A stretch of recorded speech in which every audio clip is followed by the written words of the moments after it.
The air in early February always felt a bit heavier to Elara. It was the Valentine season, a time when the city draped itself in crimson silk, and the scent of expensive roses seemed to follow her everywhere. While most people were planning dinners, Elara was scrolling through her phone, feeling a hollow ache in her chest. She was 24, successful in her job, but tired of coming home to a quiet apartment. When an advertisement for a local dating show called Pop or Partner popped up on her feed, promising instant romance for the loneliest hearts, it felt like a sign. That evening, Elara sat in a cozy cafe with her best friend, Maya. The cafe was decorated for Valentine's Day, with heart-shaped cookies and pink napkins. Maya was laughing, telling a story about a failed baking attempt, but Elara wasn't really listening. She pushed the flyer for the show across the table. Maya's smile faded instantly. She looked at Elara with a soft, concerned gaze. "Elara, these shows are just for views," Maya whispered. "Love doesn't happen under a spotlight with a timer running. You're looking for a shortcut to a destination that requires a long walk." Elara felt a prickle of annoyance. She didn't want a long walk. She wanted to feel the spark everyone else seemed to have. She felt that Maya, who was happily single and focused on her painting, just didn't understand the pressure of the season. "You're just being cynical," Elara replied, pulling the flyer back. "Maybe I'm tired of waiting for organic moments that never happen. I'm going, Maya. I've already signed the papers." Maya didn't argue further. She just reached across the table and squeezed Elara's hand, a silent warning that Elara chose to ignore. The days leading up to Valentine's Day was a blur of preparation. Elara spent her Valentine's Day not with Maya, but at a high-end salon, getting her hair treated and her nails painted a shimmering shade of ruby. She ignored Maya's invitation for their yearly tradition of watching bad horror movies and eating takeout. Instead, she stood in front of her vanity, practicing her first impression smile. She was so focused on the image of love that she stopped noticing the real love already present in her life, the checked-in text from her mom, and the supportive notes Maya left in her mailbox. On Valentine's morning, the studio was a chaotic hive of activity. Elara was ushered into a dressing room filled with 9 other women, all of them nervous and polished. The concept was simple. A man would stand behind a curtain, and as he revealed parts of his life, the women would either hold onto their red balloons or pop them with a pin. By the time the camera started rolling, Elara's palms were sweating. She clutched her balloons so hard she was afraid it might burst prematurely. She wanted this to work so badly that she could almost taste the desperation in the back of her throat. Then came David. When the curtain pulled back, he didn't look like a reality TV contestant. He looked like a prince from a storybook. He had a gentle face, kind eyes, and a voice that sounded like a lullaby. He spoke about his life as a luxury property developer and his dream of finding a woman who appreciated the finer things. He talked about quiet mornings in Paris and weekend trips to the coast. One by one, the other women popped their balloons, put off by his seemingly too perfect persona or looking for someone more rugged. But Elara held on. To her, he was the answer to every lonely night she'd ever had. When the host announced they were a match, the studio erupted in cheers. David walked over to Elara, took her hand, and whispered, "I knew it would be you." The audience sighed in unison. It was the perfect Valentine's moment. He handed her a single, long-stemmed rose that felt heavier than a normal flower. As they walked off stage together, the cameras following their every move, Elara felt a surge of pride. She had done it. She had proven Maya wrong. She hadn't just found a date. She had found the life she thought she deserved. The after-Valentine glow lasted for exactly 3 days. David was the perfect gentleman, taking her to a candlelit dinner where the violins played just for them. He told her he was in the middle of a massive real estate deal, a legacy project, and he wanted her to be the face of it. He spoke of a future where they traveled the world together. Elara was so infatuated, so blinded by the sudden rush of attention, that she didn't notice how he never let her see his ID, or how he always asked her to put the dinner reservations in her name for privacy reasons. On the 4th day, the softness of the story began to fray at the edges. They were sitting in a beautiful hotel lobby when David's phone rang. He stepped away, but Elara caught the change in his posture. His shoulders grew tense, and his voice lost its melodic charm. When he was done with his call, he looked heartbroken. He told her that a clerical error at his firm had locked his accounts, and he needed to pay a security deposit for their upcoming trip to the Maldives, or they would lose the private villa. It was a small amount for someone like him, just a few thousand, but he was embarrassed to ask his partners. Elara, wanting to prove she was a partner and not just a prize, insisted on helping. She felt a sense of joy in being able to save him, thinking it would bond them forever. She transferred the money, ignoring the tiny voice in her head that sounded remarkably like Maya. David kissed her forehead, calling her his saving grace, and promised to pay her back tenfold by the end of the week. He suggested she go home and pack her bags for their trip. He said he would meet her at her apartment in 2 hours to head to the airport. Elara went home, her heart singing. She packed her finest dresses, humming a song she had heard on the show. She waited.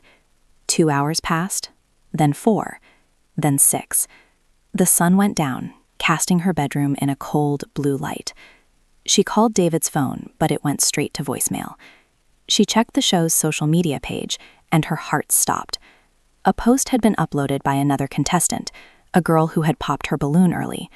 The caption read, "Beware of the prince. This guy tried to scam my sister last year under a different name." The silence in her apartment was deafening. The red balloon she had brought home from the studio had finally shriveled, lying on the floor like a piece of discarded skin. Elara sat on her suitcase, the weight of her desperation finally crushing her. She had ignored the person who truly loved her to chase a ghost made of glitter and lies. Just as she felt she might disappear into the dark, her phone buzzed. It wasn't David. It was a text from Maya. "I bought way too much pizza for one person. If you're not in the Maldives, my door is open. No questions asked." The walk to Maya's apartment felt like the longest journey of Elara's life. The cold February wind bit at her cheeks, but the chill inside her chest was far worse. She carried nothing but her purse and the heavy realization that she had been a fool. Every street corner reminded her of the lies. The shop windows where she had imagined buying outfits for a life in Paris, the cafes where she had daydreamed about David's hotels. She felt small, exposed, and deeply ashamed. When she finally reached Maya's doorstep, she hesitated for a long time, her hand hovering over the knocker. How do you face the person who told you the truth when you chose a beautiful lie instead? The door opened before she could even knock. Maya stood there, silhouetted by the warm, golden light of her living room. She didn't say, "I told you so." She didn't look triumphant or smug. She simply stepped aside and held the door open wide. The smell of peppermint tea and toasted bread filled the air, a stark contrast to the sterile, expensive scent of the hotel lobbies Elara had frequented for the past week. Elara took one step inside and collapsed into Maya's arms, sobbing into the shoulder of the same oversized hoodie she had mocked just days before. They sat on the floor, the pizza boxes between them untouched. Elara told her everything: the bridge loan, the disappearing act, the fake gold, and the crushing debt she now carried. She spoke until her throat was dry, her voice cracking as she admitted how much she had wanted the fantasy to be real. "I was so desperate to be loved that I didn't care if the love was fake," Elara whispered, wiping her eyes. Maya listened in silence, nodding slowly, offering her a tissue every time a fresh wave of tears hit. "It wasn't your fault that he was a predator, Elara," Maya said softly, her voice steady and grounded. "But it was your choice to stop listening to the people who actually know your heart. You were looking for a rescue, but you didn't need saving. You just needed to be okay with being yourself."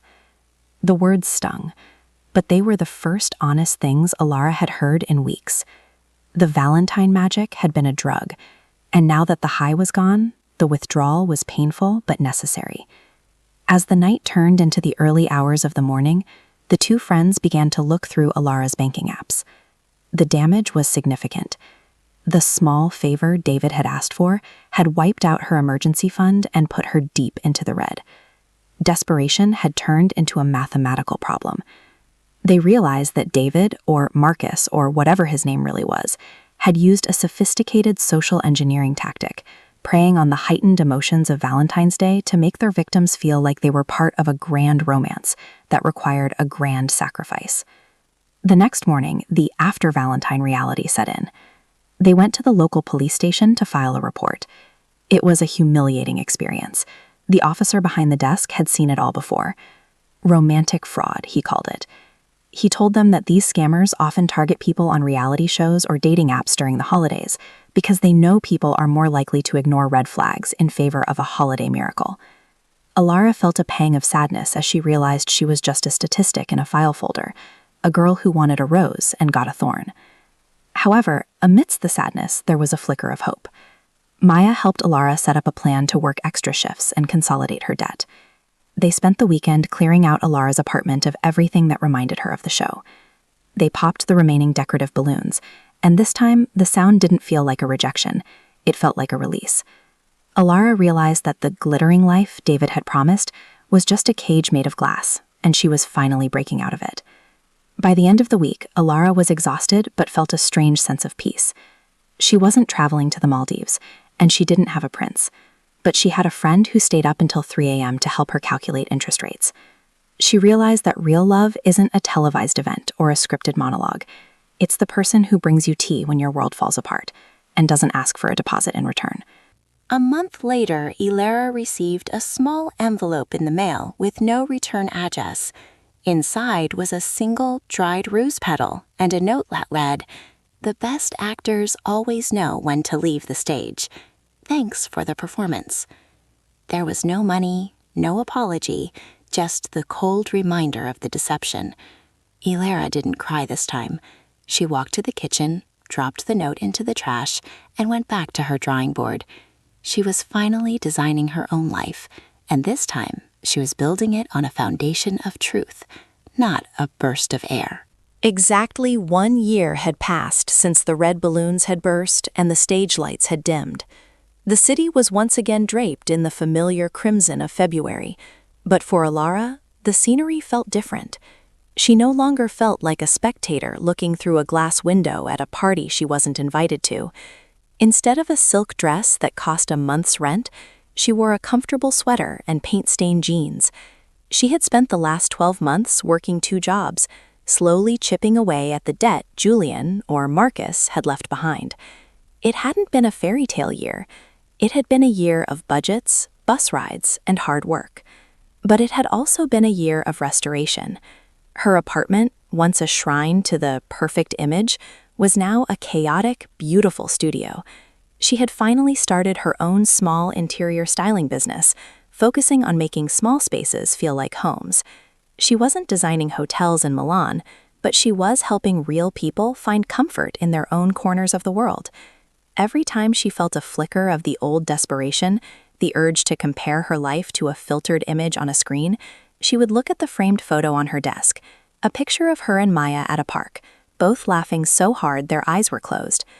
On Valentine's evening, there were no cameras following Elara. There were no scripts or polished dental veneers. She found herself at a community pottery class, a gift to herself for reaching her final debt payment.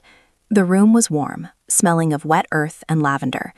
Beside her sat a man named Thomas. He wasn't a luxury developer, and he didn't speak in rehearsed velvet tones. He was a primary school teacher with calloused hands and a laugh that shook his whole chest. They had been talking for 3 weeks, mostly about books, their favorite quiet spots in the city, and their mutual failure at making a symmetrical clay bowl. There was no spark that felt like a lightning strike. Instead, there was a steady, glowing warmth, like a fireplace on a cold night. When Thomas asked if she wanted to grab a coffee after class, Elara didn't feel the need to perform. She didn't check her makeup in the mirror or wonder if he was her kingdom. She just felt safe. As they walked down the street, they passed a shop window showing a rerun of Pop or Partner. A new group of girls stood on the screen, clutching their latex hopes, waiting for a stranger to validate their existence. Elara paused for a moment, watching her past self in their nervous eyes. She felt a pang of empathy for them, but she didn't feel the need to join them. She knew now that the perfect match isn't someone who sweeps you off your feet. It's someone who stands beside you while you learn to plant your own. "You okay?" Thomas asked, noticing her gaze linger on the screen. Elara smiled, and for the first time in years, the smile reached her eyes without effort. She reached out and took his hand, not because she was desperate to be seen, but because she was happy to be there. "I'm better than okay," she said softly. "I'm finally grounded." That night, Elara didn't go home to an empty penthouse or a shriveled balloon. She went home to a life she had built with her own 2 hands. She sent a quick text to Maya. "Coffee was great. The clay bowl is a disaster. See you Saturday for our movie night?" The reply came instantly, a simple heart emoji. Elara realized then that the greatest love story of her life wasn't the one she had found on a stage. It was the one that had survived the truth.